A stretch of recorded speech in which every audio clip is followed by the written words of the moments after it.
Didn't he come out with some drivel machinery about it wasn't his decision when it comes to making to deciding Frank Lampard's future? He said, as he got in his vehicle at the end, it won't be his decision, but of course... Machinery said that? Yeah. I mean, have you ever heard anything so preposterous in all your life? Well, there's no point in getting an answer like that because it's not the case, is it? It is his decision. It's a ridiculous thing to say. Yeah. A ridiculous thing to say. Ridiculous. It's my understanding, Simon, that the talking started, talking hasn't just been going on yesterday amongst the Everton hierarchy. It started post-match on Saturday with Mashiri heading out of the London Stadium in one vehicle, Bill in another. Yeah, I saw Bill they all went their separate ways, and they were talking then. It's my understanding because of this respect and feeling of loyalty they have towards Lampard, it's making any decision a lot more tricky.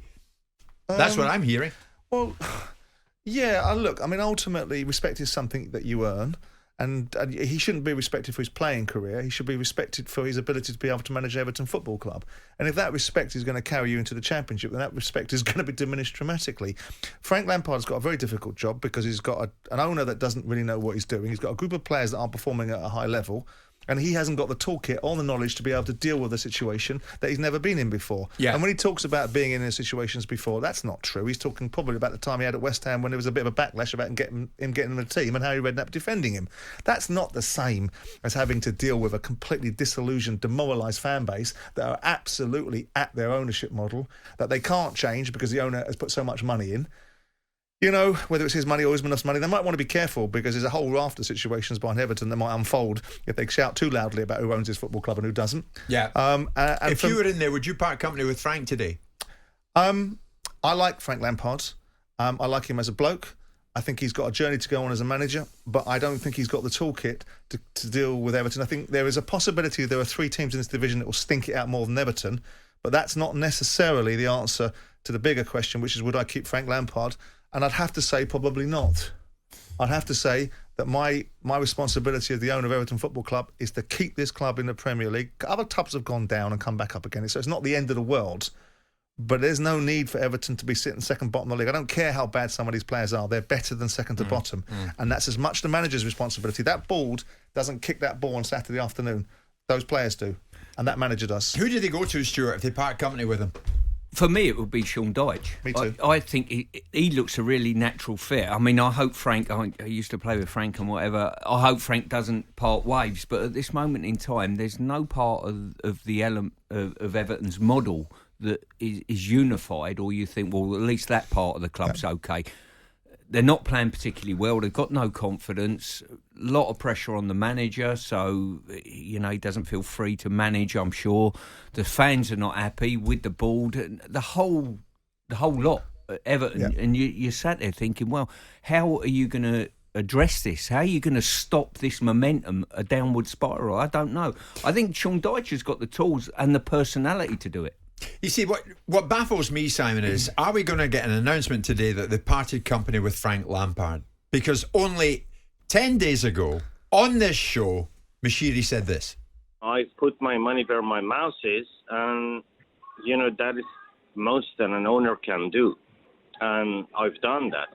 And some of the decision we've taken is together with the fans, right? All the managers who've been left, been driven by the fans, not by me initially. And I think you've got to stay with the manager to get the systems going, the players that he buys. I have a lot of faith in Frank. He'll get it right. So that was 10 days ago. So then they go to the London Stadium on Saturday, Simon, and I was there. And West Ham won it in the first half because really there was nothing really looking like changing in the second half. Yeah. And yet, 10 days on, should we honestly expect Mashiri to do a U-turn? Listen, I have very little faith in Mashiri's ability to be able to make coherent football decisions. I can't hold a candle to the financial wealth that he had, even at my pomp. And I understand that commercially in different businesses he may rock and roll, and the company that he keeps may be very, very affluent. But the bottom line is when it comes to football decisions, he does not know what he's doing. Now, the board can give him strong advice, and people say I defend the board because I like Bill Kenwright. Let's be clear, as I've said about 50,000 times, the board operates under the guidance of an owner who makes the decisions. When you're a benefactor of a business and you're funding it, you make the decisions. You might take some advice from the board, you make your own mind up. Bottom line is, no board in their right mind would have ever advised Rafa Benitez.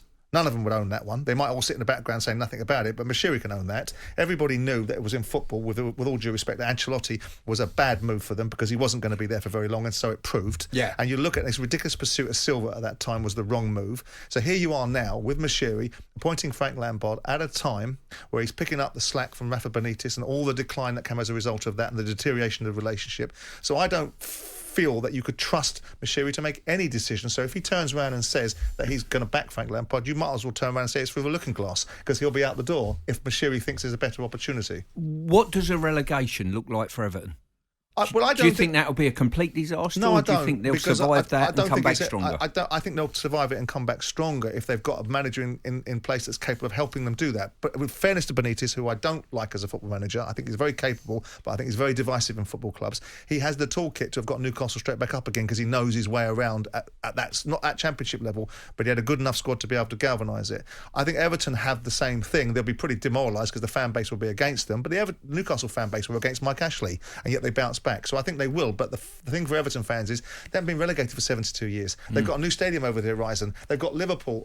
Liverpool aren't in good nick right now, but notwithstanding it, they've got all of that. So I do think they'll come back. It's not the end of the day, but why would you want to be in the Championship if you're Everton fans? You'd think it was an absolute horror story for you. And I spent a lot of time up in Manchester on the weekend at the boxing, and it was inundated with Scousers, and a lot of them were Everton fans.